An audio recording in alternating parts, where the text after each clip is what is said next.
आज भारत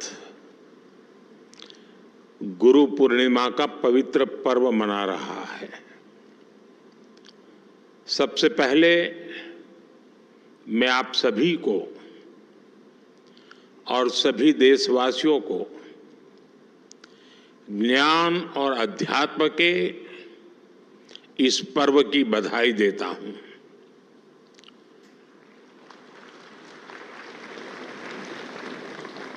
ऐसे अहम दिन आज 46th वर्ल्ड हेरिटेज कमेटी की इस मीटिंग की शुरुआत हो रही है और भारत में ये आयोजन पहली बार हो रहा है और स्वाभाविक है कि मेरे सहित सभी देशवासियों को इसकी विशेष खुशी है। मैं इस अवसर पर पूरी दुनिया से आए सभी डिग्निटरीज और अतिथियों का स्वागत करता हूं। खास तौर पर मैं यूनेस्को की डायरेक्टर जनरल ऑड्रे अजौले का भी अभिनंदन करता हूं। मुझे विश्वास है हर ग्लोबल आयोजन की तरह ये इवेंट भी भारत में सफलता के नए कीर्तिमान गढ़ेगा।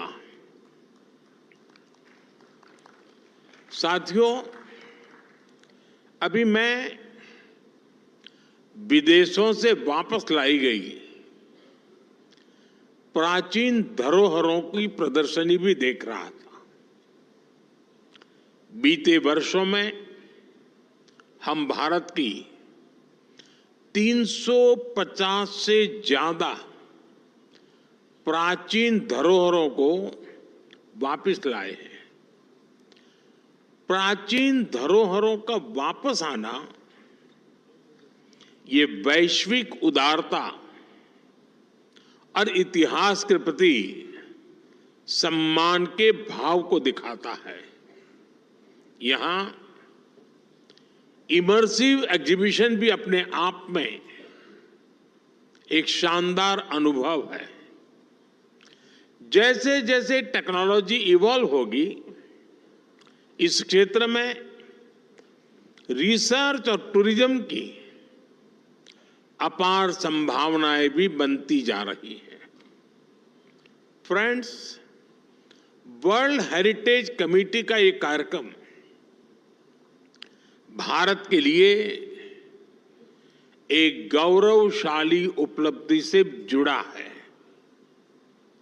मुझे बताया गया है कि हमारे नॉर्थ ईस्ट इंडिया के ऐतिहासिक मोइदम यूनेस्को की वर्ल्ड हेरिटेज सूची में शामिल होना प्रस्तावित है।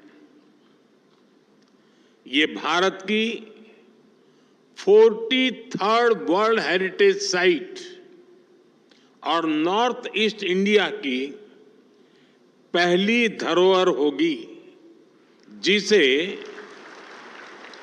कल्चरल वर्ल्ड हेरिटेज का दर्जा मिल रहा है। मोइदम अपनी विशेषताओं के कारण बेहद खास है। मुझे विश्वास है वर्ल्ड हेरिटेज सूची में आने के बाद इनकी लोकप्रियता और बढ़ेगी, दुनिया का आकर्षण बढ़ेगा। साथियों, आज के इस आयोजन में दुनिया के कोने कोने से आए एक्सपर्ट्स ये अपने आप में इस समिट की समृद्धि को दर्शाता है। ये आयोजन भारत की उस धरती पर हो रहा है जो विश्व की प्राचीनतम जीवंत सभ्यताओं में से एक है। हमने देखा है विश्व में विरासतों के अलग अलग केंद्र होते हैं, लेकिन भारत इतना प्राचीन है कि यहां वर्तमान का हर बिंदु किसी न किसी गौरवशाली अतीत की गाथा कहता है। आप दिल्ली का ही उदाहरण ले लीजिए। दुनिया दिल्ली को भारत की कैपिटल सिटी के रूप में जानती है, लेकिन ये शहर हजारों वर्ष पुरानी विरासतों का केंद्र भी है।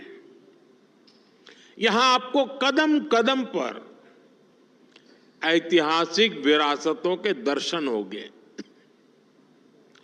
यहां से करीब 15 किलोमीटर दूर ही कई टन का एक लौह स्तंभ है, एक ऐसा स्तंभ जो 2000 वर्षों से खुले में खड़ा है, फिर भी आज तक रस्ट रेजिस्टेंट है।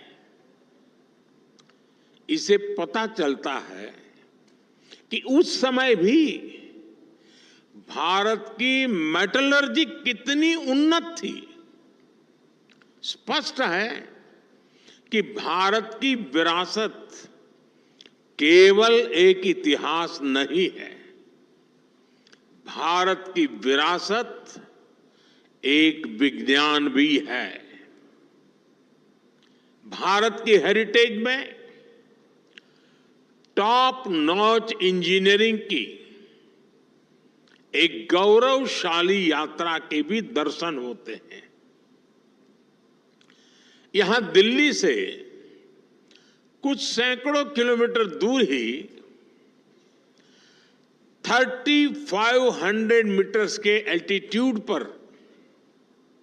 केदारनाथ मंदिर है। आज भी वो जगह भौगोलिक रूप से इतनी दुर्गम है कि लोगों को कई कई किलोमीटर पैदल चलकर या हेलीकॉप्टर से जाना पड़ता है।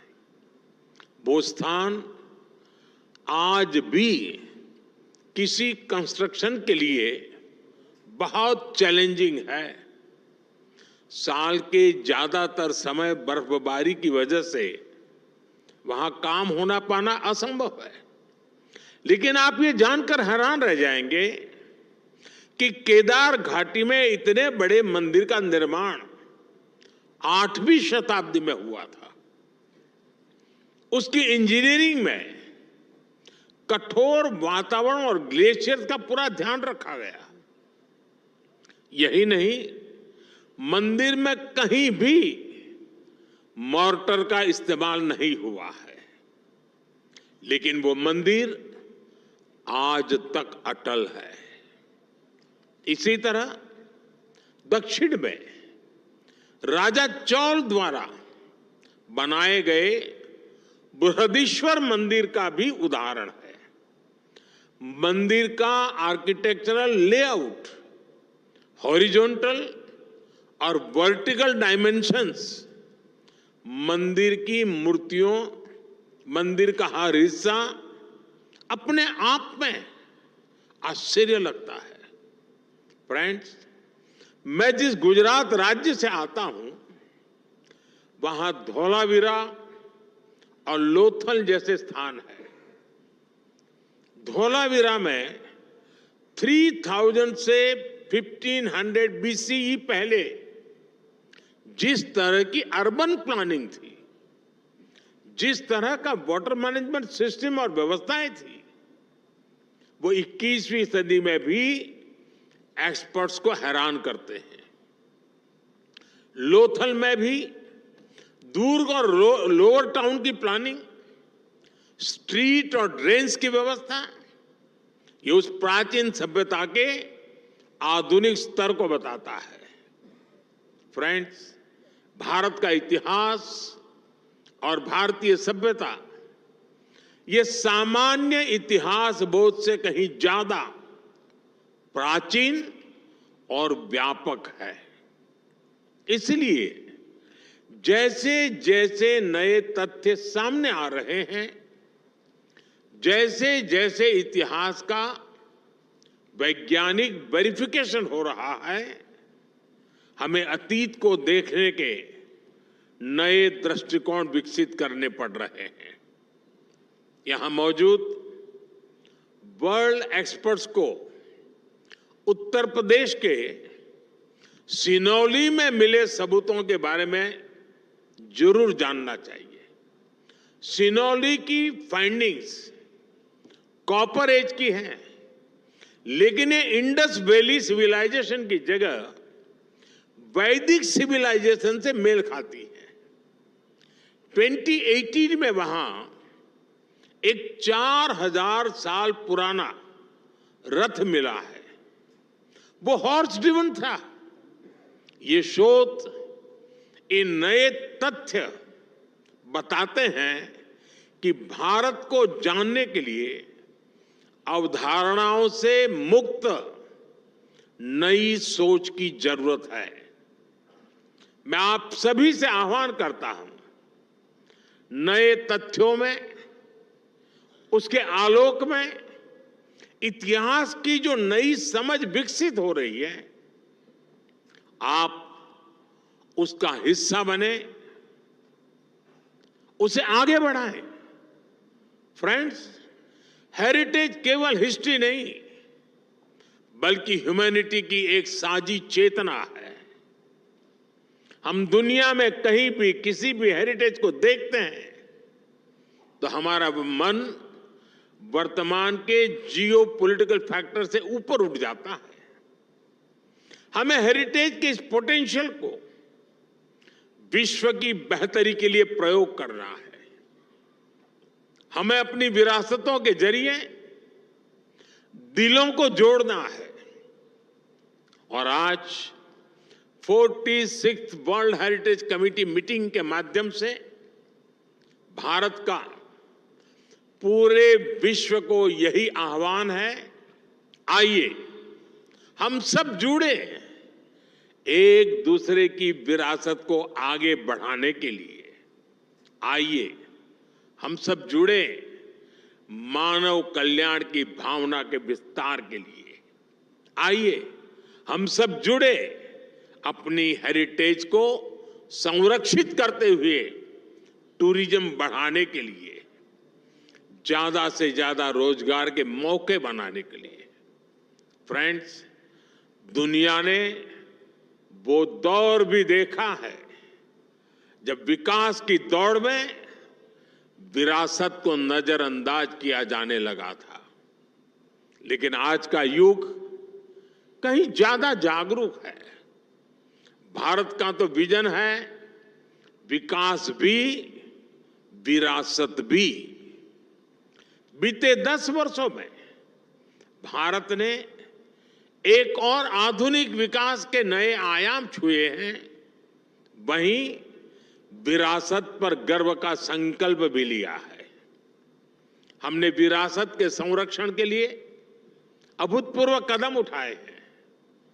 काशी में विश्वनाथ कॉरिडोर हो, अयोध्या में राम मंदिर का निर्माण हो, प्राचीन नालंदा विश्वविद्यालय का आधुनिक कैंपस बनाना हो, देश के कोने कोने में ऐसे अनेकों काम हो रहे हैं। विरासत को लेकर भारत के इस संकल्प में पूरी मानवता की सेवा का भाव जुड़ा है। भारत की संस्कृति स्वयं की नहीं, वयम की बात करती है। भारत की भावना है नॉट मी, रादर यस। इसी सोच के साथ भारत ने हमेशा विश्व के कल्याण का साथी बनने का प्रयास किया है। आज पूरा विश्व इंटरनेशनल योग दिवस मनाता है। आज आयुर्वेद विज्ञान का लाभ पूरी दुनिया को मिल रहा है। ये योग, ये आयुर्वेद, ये भारत की वैज्ञानिक विरासत है। पिछले साल हमने G20 समिट को भी होस्ट किया था। इस समिट की थीम थी one earth, one family, one future. इसकी प्रेरणा हमें कहां से मिली? इसकी प्रेरणा हमें वसुधैव कुटुंबकम के विचार से मिली। भारत फूड और वाटर क्राइसिस जैसे चैलेंजेस के लिए मिलेट्स को प्रमोट कर रहा है। हमारा विचार है, माता भूमि ही पुत्र अहम पृथ्वी यह, अर्थात ये धरती हमारी मां है, हम उसकी संतान है। इसी विचार को लेकर आज भारत इंटरनेशनल सोलर अलायंस और मिशन लाइफ जैसे समाधान दे रहा है। साथियों, भारत वैश्विक विरासत के इस संरक्षण को भी अपनी जिम्मेदारी मानता है। इसलिए हम भारतीय विरासत के साथ साथ ग्लोबल साउथ के देशों में भी हेरिटेज संरक्षण के लिए सहयोग दे रहे हैं। कंबोडिया के अंकोर वाट, वियतनाम के चाम टेम्पल्स, म्यांमार के बागान में स्तूप, भारत ऐसी कई धरोहरों के संरक्षण में सहयोग दे रहा है। और इसी दिशा में आज मैं एक और अहम घोषणा कर रहा हूं। Bharat UNESCO world heritage centre के लिए $1 मिलियन का कंट्रीब्यूशन करेगा।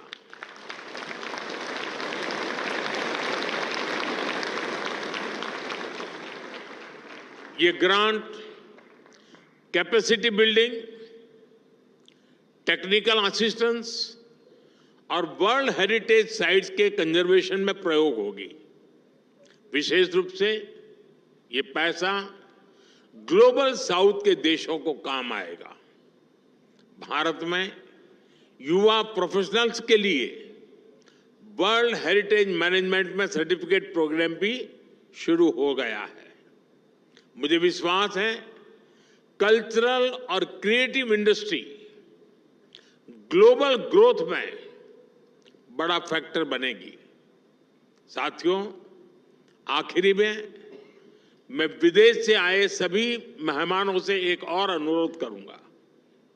आप भारत को जरूर एक्सप्लोर करें। हमने आपकी सुविधा के लिए आइकॉनिक हेरिटेज साइट के लिए टूर सीरीज भी शुरू की है। मुझे विश्वास है ये अनुभव आपकी इस यात्रा को